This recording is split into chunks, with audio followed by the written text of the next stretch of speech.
नमस्कार दोस्तों, मैं अर्जुन आपका स्वागत करता हूँ स्टे बाय अर्जुन के यूट्यूब चैनल में। तो दोस्तों, आज की हमारी क्लास है नागरिकता यानी सिटीजनशिप के बारे में। दोस्तों आज की हमारी क्लास है। तो दोस्तों, वीडियो को अंत तक जरूर देखना ताकि सभी क्वेश्चन आपको आसानी से याद हो जाए। साथ ही दोस्तों, अगर आप हमारे चैनल पर पहली बार आएँ तो हमारे चैनल को भी सब्सक्राइब कर लीजिएगा, साथ ही बेल आइकन को प्रेस कर लीजिएगा ताकि हमारे आने वाले वीडियो का नोटिफिकेशन आप तक पहुँचता रहे। चलिए दोस्तों, वीडियो को स्टार्ट करते हैं। तो आज की क्लास में आप लोग यहाँ पे हेडिंग डालेंगे नागरिकता यानी सिटीजनशिप के बारे में। तो दोस्तों 2 मिनट हम कल की क्लास का रिवीजन कर लेते हैं कि कल की क्लास में हम पढ़ रहे थे संघ एवं उसका राज्य क्षेत्र के बारे में। तो संघ एवं उसके राज्य क्षेत्र की यदि बात की जाए तो इसको संविधान के भाग 1 में रखा गया संघ एवं उसके राज्य क्षेत्र को, जिसमें आर्टिकल 1 से लेकर 4 तक हमने बात की थी। तो संघ एवं उसके राज्य क्षेत्र की यदि बात करते हैं तो आर्टिकल 1 क्या कहता है, आर्टिकल यानी अनुच्छेद 1 कहता है कि भारत अर्थात इंडिया राज्यों का संघ होगा। अनुच्छेद 1 कहता है भारत अर्थात इंडिया राज्यों का संघ होगा, यानी भारत संघ में कितने राज्य कितने यूटीज हैं, आर्टिकल 1 में बात की जाती है। तो भारत में 28 राज्य हैं और 8 यूटीज हैं। अब आर्टिकल 2 क्या कहता है, आर्टिकल 2 कहता है भारत में नए राज्यों की स्थापना या नए राज्यों का प्रवेश किसी बाहरी क्षेत्र से, मतलब किसी बाहरी क्षेत्र को भारत में मिलाया जाता है और उसको फिर नया राज्य बनाया जाता है। तो ये आर्टिकल 2 के माध्यम से किया जाता है। जैसे सिक्किम दोस्तों पहले अपने आप में एक स्वतंत्र राज्य हुआ करता था, जहाँ पर चोग्याल वंश का शासन हुआ करता था। तो सिक्किम को भारत में शामिल करके राज्य बनाने के लिए 35वां संविधान संशोधन अधिनियम 1974 के द्वारा आर्टिकल 2A जोड़कर सिक्किम को सह राज्य बनाया गया। अब इसके बाद 36वां संविधान संशोधन अधिनियम 1975 के द्वारा आर्टिकल 2A को समाप्त करके सिक्किम को 22वां राज्य बनाया गया था। तो ये आर्टिकल 2 के माध्यम से किया गया था। अब आर्टिकल 3 की यदि बात करते हैं तो आर्टिकल 3 में कहा गया नए राज्य की स्थापना भारतीय संघ से, यानी नए राज्य की स्थापना भारतीय संघ से मतलब भारत में किसी बड़े राज्य को तोड़कर नया राज्य बनाया जाता है। तो ये आर्टिकल 3 के माध्यम से किया जाता है। जैसे दोस्तों 2014 में आंध्र प्रदेश को तोड़कर एक नया राज्य बनाया गया था तेलंगाना, और साथ ही यूपी को तोड़कर 2000 में उत्तराखंड बनाया गया था। तो इस प्रकार बड़े राज्य को तोड़कर नया राज्य बनाना तो ये आर्टिकल 3 के माध्यम से किया जाता है। और साथ ही राज्य के नाम में परिवर्तन करना या राज्य की सीमा में कमी या वृद्धि करना, तो ये सब आर्टिकल 3 के माध्यम से किया जाता है। जैसे किसी राज्य के नाम में परिवर्तन करना, जैसे पहले उत्तरांचल हुआ करता था फिर उत्तराखंड कर दिया, उड़ीसा हुआ करता था ओडिशा कर दिया गया, तो ये आर्टिकल 3 के माध्यम से किया जाता है। और साथ ही किसी राज्य की सीमा में कमी करनी है या वृद्धि करनी है तो आर्टिकल 3 के माध्यम से। अब आर्टिकल 4 क्या कहता है, आर्टिकल 4 कहता है आर्टिकल 2 और 3 में बनाए गए कानून संविधान संशोधन नहीं माने जाएंगे, क्योंकि संविधान संशोधन आर्टिकल 368 में किया जाता है। किसमें, आर्टिकल 368 में किया जाता है। अब दोस्तों यहाँ पे 2 मामले थे, एक था बेरूवादी मामला जो कि 1960 का मामला था। इस मामले में बेरूवादी क्षेत्र को पाकिस्तान को देने की मांग चल रही थी। तो यहाँ पे एक क्वेश्चन बना था क्या बेरूवादी क्षेत्र को सांसद किसी भारतीय भूभाग को किसी अन्य देश को सौंप सकती है। तो सुप्रीम कोर्ट ने कहा था संसद साधारण बहुमत से ऐसा नहीं कर सकती, इसके लिए संविधान संशोधन करना होगा, तभी संसद ऐसा कर सकती है। तो इसीलिए यहाँ पे नौवां संविधान संशोधन अधिनियम 1960 किया गया था, जिसके द्वारा बेरूवादी क्षेत्र पाकिस्तान को दिया था। इस 9वें संविधान संशोधन पर हस्ताक्षर किए थे डॉक्टर राजेंद्र प्रसाद ने, जो कि इस समय कौन हुआ करते थे, राष्ट्रपति हुआ करते थे।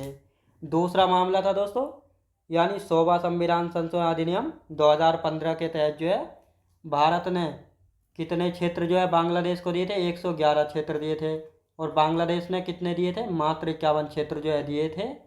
अब इस 100वां संविधान संशोधन अधिनियम पर किसने हस्ताक्षर किए थे, प्रणब मुखर्जी ने किए थे। तो यहाँ तक कल हमने अच्छी तरीके से पढ़ा था और आगे भी इसी तरीके से पढ़ा था। अब दोस्तों यहाँ पे हम आज का अपना टॉपिक शुरू करते हैं, नागरिकता यानी सिटीजनशिप। नागरिकता यानी सिटीजनशिप की यदि बात की जाए तो इसको संविधान के भाग 2 में रखा गया है। तो आपको ये भी पता होना चाहिए कि नागरिकता को किस भाग में रखा गया है, संविधान के भाग 2 में। अब भाग 2 में आर्टिकलों की बात करते हैं तो आर्टिकल 5 से लेकर 11 तक हम पढ़ने वाले हैं। अब नागरिकता कहाँ से प्रेरित या इंस्पायर्ड है, तो ब्रिटेन के संविधान से जो है नागरिकता ली गई थी। भारत में कैसी नागरिकता, एकल नागरिकता है। तो भारत में जो एकल नागरिकता है ये कहाँ से प्रेरित यानी इंस्पायर्ड है, तो ये जो है ब्रिटेन के संविधान से इसको लिया गया है। तो ये आपको अच्छे से याद रखना है। एकल नागरिकता का मतलब क्या है, मतलब दोस्तों एकल नागरिकता ये होती है, मान लेते हैं अगर कोई व्यक्ति भारत में रहते हुए किसी दूसरे देश की नागरिकता ग्रहण कर लेता है तो उसकी भारतीय नागरिकता स्वयं समाप्त हो जाएगी, क्योंकि भारत में एकल नागरिकता चलती है इसलिए। अब यहाँ पे हम बात करेंगे भारत में कितने प्रकार से नागरिकता प्राप्त करते हैं और कितने प्रकार से छोड़ते हैं। तो भारत में जो है 5 प्रकार से नागरिकता प्राप्त की जा सकती है। जन्म से, वंश परंपरा से, पंजीकरण से, देशीयकरण से और भूमि अर्जन द्वारा। तो ये 5 प्रकार से जो है भारत में नागरिकता जो है प्राप्त की जा सकती है। कौन कौन से, जन्म से, वंश परंपरा से, पंजीकरण से, देशीयकरण से और भूमि अर्जन द्वारा। अभी एक एक करके इनको हम समझेंगे। अब दोस्तों यहाँ पे हम बात करते हैं यानी जन्म से कैसे नागरिकता प्राप्त की जाती है। यानी किसी व्यक्ति का जन्म जो है 26 जनवरी 1950 को या उसके बाद भारत में हुआ है तो उसको जो है जन्म के आधार पर नागरिकता मिल गई थी। अब यहाँ पे कुछ अपवाद हैं, यानी विदेशी राजनयिकों के भारत में जन्मे बच्चे और शत्रु के अधीन किसी भूभाग पर जन्मे बच्चों को जो है जन्म के आधार पर नागरिकता मिल जाती थी। अब लेकिन दोस्तों यहाँ पे एक संशोधन किया गया था, यानी नागरिकता संशोधन अधिनियम 1986 किया गया था। अब इसमें कहा गया था जन्म से नागरिकता के लिए जो है उसके माता पिता में से कोई एक भारतीय नागरिक होगा तभी वह जन्म से नागरिकता जो है प्राप्त कर सकता है। मतलब 1986 से पहले क्या था, यानी विदेशी राजनयिकों के भारत में जन्मे बच्चे और शत्रु के अधीन किसी भूभाग पर जन्मे बच्चों को जन्म के आधार पर नागरिकता मिल जाती थी। लेकिन यहाँ पर जो नागरिकता संशोधन अधिनियम 1986 किया गया था, इसके द्वारा कहा गया था जन्म से नागरिकता के लिए जो है उसके माता पिता में से कोई एक भारतीय नागरिक होगा तभी उसको जन्म के आधार पर नागरिकता मिलेगी। तो इस प्रकार जो है दोस्तों जन्म से नागरिकता प्राप्त की जाती है। अब आते हैं वंश परंपरा से।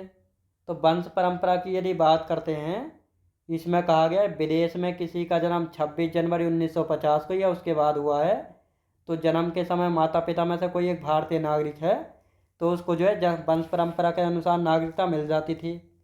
अब यहाँ भी जो है एक नागरिकता संशोधन अधिनियम किया गया है, नागरिकता संशोधन अधिनियम 1992। तो इसमें कहा गया था माता की नागरिकता के आधार पर जो है विदेश में जन्मे बच्चे को भारत की नागरिकता का प्रावधान है। और साथ ही दोस्तों अब यहाँ पे कुछ अपवाद हैं।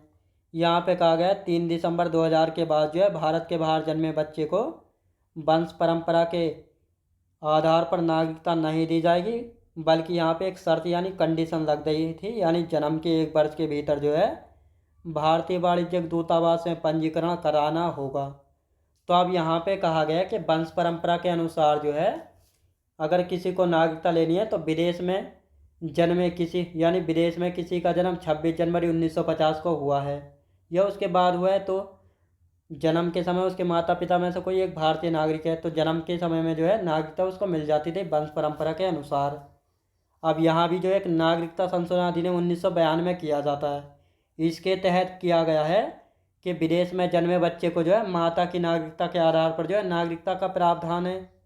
अब इसके बाद दोस्तों एक अपवाद बनता है यहाँ पे, यानी 3 दिसंबर 2000 को कहा गया 2004 को कहा गया था 2004 के बाद भारत के बाहर बच्चे किसी जन्मे बच्चे को जो है वंश परंपरा के आधार पर नागरिकता नहीं मिलेगी, बल्कि उसके लिए जो है कंडीशन यानी शर्त रख दी गई थी कि जन्म के 1 वर्ष के भीतर जो है वाणिज्यिक दूतावास में पंजीकरण कराना होगा, तब जो है उसको वंश परंपरा के अनुसार जो है भारतीय नागरिकता मिलेगी। तो ये आपको याद रखना है। अब आते हैं दोस्तों पंजीकरण से। तो पंजीकरण से किस प्रकार नागरिकता प्राप्त होती है। पंजीकरण से यानी पंजीकरण हेतु आवेदन करने की तिथि से 5 से 7 वर्ष तक भारत में निवास करने वाला व्यक्ति हो। ऐसा व्यक्ति जिसका जन्म भारत में हुआ हो परंतु भारत के बाहर निवास कर रहा हो। विदेशी महिला जो किसी भारतीय से विवाह कर चुकी हो या करने वाली हो। साथ ही राष्ट्रमंडल देशों के ऐसे नागरिक जो भारत में रहते हैं या भारत सरकार की नौकरी करते हैं। यानी दोस्तों पंजीकरण हेतु आवेदन करने की तिथि 5 से 7 वर्ष तक भारत में रहा हो। और अब दोस्तों इसको जो है 5 वर्ष कर दिया गया, 5 वर्ष कर दिया गया गया है। याद रखें दोस्तों, इसको जो है 5 वर्ष जो है कर दिया गया है।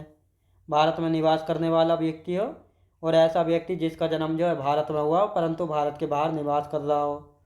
विदेशी महिला जो किसी भारतीय से विवाह कर चुकी हो या करने वाली हो, जैसे सीमा हैदर ने जो है सचिन से शादी कर ली है, तो इस प्रकार।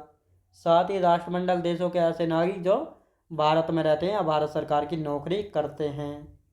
अब यहाँ पे बात करते हैं देशीयकरण से। तो देशीयकरण से किस प्रकार नागरिकता मिलती है, यानी कोई विदेशी व्यक्ति जो स्वेच्छा से भारत की नागरिकता ग्रहण करना चाहता है, यानी कोई विदेशी व्यक्ति जो अपनी मर्जी से यानी स्वेच्छा से भारत की नागरिकता ग्रहण करना चाहता है, तो वह देशीयकरण से कर सकता है।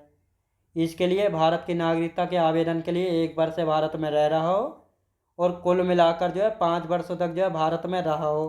तो दोस्तों ये जो है पहले 11 वर्ष हुआ करती थी, लेकिन अब जो है इसको 5 वर्ष जो है कर दिया गया है। और संविधान में जो उल्लेखित 22 भाषाओं में से किसी एक का अच्छा ज्ञान हो, यानी हमारे भारतीय संविधान में जो है 22 भाषाओं को मान्यता प्राप्त है। इनमें से जो है किसी एक भाषा का अच्छा ज्ञान हो, अच्छे से बोल लेता हो, अच्छे से लिख लेता हो, तब उसको देशीयकरण से नागरिकता मिल जाती है। अब आते हैं दोस्तों भूमि अर्जन द्वारा। तो भूमि अर्जन द्वारा यानी भारत सरकार द्वारा किसी नए भूभाग को अर्जित करना, भारत में विलय करना। यानी भारत सरकार मान लेते हैं जैसे बांग्लादेश है, पीओके है, इनको भारत में विलय कर लेती है, तो इन पर जो भी जनसंख्या रहती है तो उनको जो है भूमि अर्जन द्वारा जो है नागरिकता प्राप्त हो जाती है। तो ये आपको याद रखना है। तो ये थे दोस्तों नागरिकता प्राप्त करने के 5 प्रकार। अब देखते हैं नागरिकता त्यागने के कितने प्रकार हैं। तो नागरिकता के अंत के 3 प्रकार हैं। कौन कौन से? परित्याग, पर्यवसान और वंचित किया जाना। परित्याग मतलब कोई ऐसा भारतीय व्यक्ति जो अपनी मर्जी से जो है विदेश की नागरिकता ग्रहण कर लेता है और भारत की नागरिकता जो है छोड़ देता है। पर्यवसान भारत में रहने वाला कोई व्यक्ति किसी विदेश की नागरिकता ग्रहण कर लेता है तो उसकी नागरिकता जो है स्वयं समाप्त हो जाएगी, क्योंकि भारत में केवल एकल नागरिकता चलती है। वंचित किया जाना, वंचित किए जाने से क्या मतलब है, यानी संविधान के प्रति अनिष्ठा दिखाने पर, युद्ध काल में शत्रु की सहायता करने पर, पंजीकरण या देशीयकरण द्वारा नागरिकता प्राप्त करने पर, 5 वर्ष के भीतर किसी अन्य देश द्वारा 2 वर्ष की सजा पाने पर, लगातार 7 वर्ष देश से बाहर रहने पर और किसी भारतीय स्त्री द्वारा विदेशी पुरुष से विवाह करने पर। तो यहाँ पे कहा गया है वंचित किया जाना, यानी संविधान का उल्लंघन करने पर या अतिक्रमण करने पर जो उसकी नागरिकता वंचित की जा सकती है। युद्ध काल में मान लेते हैं भारत पाकिस्तान का युद्ध चल रहा है, अगर उसमें जो है कोई भारतीय व्यक्ति भारत की सहायता न करके किसी दुश्मन देश की सहायता करता है तो उसकी नागरिकता छीनी जा सकती है। पंजीकरण या देशीयकरण द्वारा नागरिकता प्राप्त करने पर, 5 वर्ष के भीतर जो है किसी अन्य देश द्वारा सजा पाने पर, और साथ ही कोई व्यक्ति लगातार देश से 7 वर्ष तक जो है भारत से बाहर रहता है तो उसकी नागरिकता भी समाप्त हो जाती है। और किसी भारतीय स्त्री द्वारा विदेशी पुरुष से विवाह करने पर तो उसकी नागरिकता भी समाप्त हो जाती है। तो ये आपको याद रखना है। तो ये था वंचित किया जाना। तो दोस्तों आज की क्लास जो हमारी यहीं तक रहेगी। अब इससे आगे का जो बचा हुआ है इसको हम कल की क्लास में कंटिन्यू करेंगे। तो दोस्तों मैं उम्मीद करता हूँ आपको वीडियो क्वालिटी, कंटेंट वगैरह सभी कुछ आपको पसंद आया होगा। पसंद आया तो लाइक, शेयर और सब्सक्राइब करना बिल्कुल भी ना भूलें। साथ ही दोस्तों अगर आप हमारे चैनल पर पहली बार आएँ तो हमारे चैनल को भी सब्सक्राइब कर लीजिएगा, साथ ही बेल आइकन को भी प्रेस कर लीजिएगा। चलिए दोस्तों मिलते हैं नेक्स्ट वीडियोज़ में।